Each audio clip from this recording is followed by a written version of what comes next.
Hi అండి, అందరికీ నమస్కారం. ఈరోజు వీడియో ఏంటంటే, ఇప్పటిదాకానే నేను చిరావురి గారిది ఒక వీడియో చూసానండి. షార్ట్ వీడియో అన్నమాట అని చెప్పి ఒక వీడియో అయితే రిలీజ్ చేశారు. ఆ వీడియో చూసాక మనసు ఎంత ప్రశాంతంగా ఉందంటే, ఆయన చేసిన హెల్ప్కి అయితే నేనైతే నా పక్కనుంటే కాళ్ళకి దండం పెట్టేదని నాకు అంత బాగా అనిపించింది. చిరావురి గురు గారు ఇన్ని రోజులు ఆయన గురించి అందరు చెప్తుంటే కానీ ఇప్పుడు నాకు తెలిసిన మట్టుకైతే ఇదే ఇన్సిడెంట్ నేను చూడడం నాకు చాలా సంతోషం అనిపించిందండి.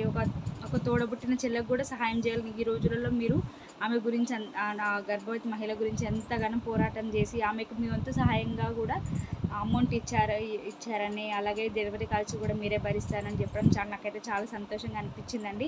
ఎవరైనా కష్టం వస్తే మనకు సహాయం చేసే వాళ్ళ దగ్గరికే వెళ్తారండి. కోర్టులు, పోలీస్ స్టేషన్ల చుట్టూ ఎవరు తిరిగారు.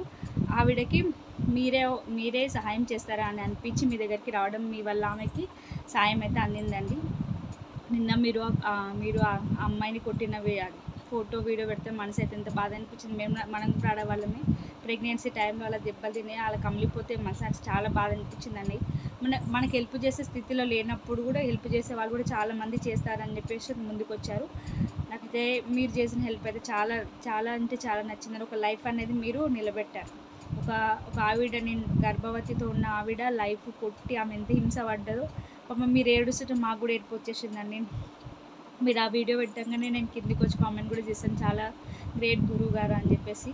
సో మీలాంటి వాళ్ళు ఉండడం వల్లనే కొంచెం యూట్యూబ్లో ఉండే వాళ్ళకి కూడా కొంచెం భయం అలాంటివి ఉంటాయి. మీరు కూడా వదిలేశారు అనుకోండి, ఎవరికి భయం అలాంటివి లేకుండా ఇష్టం వచ్చినట్టు వీడియోస్ అయితే పోస్ట్ చేస్తుంటారు. మనకేందిలే, ఎవరు ఎట్లా పోతే మనకేందిలే, మనం మంచిగా ఉంటే చాలా అనుకుంటారు. ఇట్లా ఎప్పుడు అనుకోదండి. మన పాపం మనం ఎంబడే, మన పుణ్యం మనం ఎంబడే. మనం చేసింది మనకే వస్తుంది. మనం పాపం చేసినా పుణ్యం చేసినా మన దేవుడు చూస్తుంటాడు, అన్నీ చూస్తుంటాడు. మనం అనుకుంటాం దేవుడు ఏది చూడాడని, ప్రతి ఒక్కటి చూస్తుంటాడు. మనకు అన్ని వడ్డీతో సహా మనకి ఇచ్చేశాడు. కాకపోతే మీరు చేసింది మాత్రం చాలా చాలా ప్రౌడ్ అండి. చాలా గ్రేట్గా ఫీల్ అవుతున్నాం మీ అభిమానులుగా. నేనైతే ఇన్ని రోజుల నుంచి మీరు తిడతారు అట్లాంటి వీడియోస్ చూశాను, కానీ మీ గురించి మొత్తం నాకైతే తెలియదు. ఈ మధ్యలో నేను ఒక వారం రోజుల నుంచి చాలా చూస్తున్నానండి. చాలా అంటే చాలా అసలు మీకు ఏమనుకోవడాలో కూడా అర్థమైతలేదు. మీరు అంతగానం అంత బాధపడి అంత గట్టిగా నిలబడి ఇది దేనికైనా రెడీ అయి ఉన్నారు.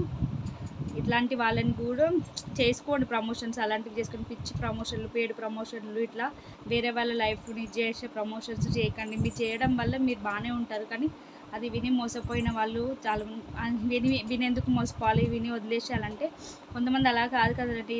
ఇలాంటివి ఏంటి అంటే బట్టలు, చీరలు అలాంటివి చూపిస్తే మనకి ఇష్టం ఉంటే కొంటారు, లేకపోతే లేదు.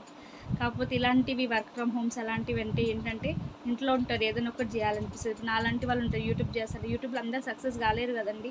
సో వర్క్ ఫ్రమ్ హోమ్ ఉంటే వర్క్ చేస్తుంటాం కదా, మనకి మనీ వస్తాయి కదా, ఏమైనా హెల్ప్ అవుతుందని చెప్పేసి ప్రతి ఒక్కరు అలాంటి వీడియోస్కి చాలామంది చూస్తుంటారు. అది నిజమే అనుకుంటారు.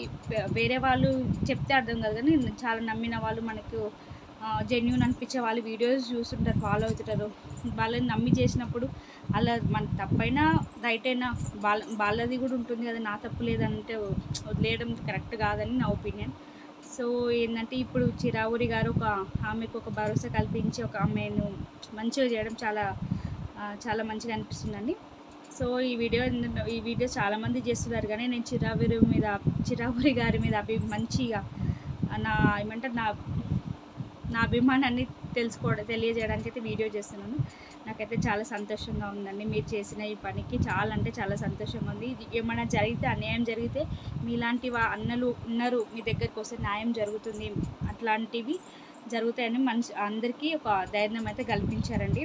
ఎవరైనా కూడా మోసపోవద్దు, ఏది చూసినా అది రైట్ అనుకోవద్దు అని చెప్పేసి నేనైతే వీడియో ద్వారా తెలియజేసుకుంటున్నాను. ఏది కూడా 1-10 సార్లు ఆలోచించండి. ఇలాంటి గురువుగాలను సంప్రదించండి, ఇది నిజమేనా అబద్ధమేనా అని కనుక్కోండి. ఏది తెలియకుండా ఇంట్లో చెప్పకుండా చేస్తే మనకే నష్టం, కానీ మన బాధను ఎవరు తీర్చరు. ఎవరి పని వాళ్ళు చేసుకుంటారు, ఎవరిది వాళ్ళే ఉంటారు. సో గురువు గారు, లాస్ట్ అండ్ ఫైనల్గా మీకు చాలా థ్యాంక్స్ అండి. మీరు చేసిన పనికి అయితే చాలా చాలా చాలా చాలా థ్యాంక్స్ అండి. థ్యాంక్ యూ అండి.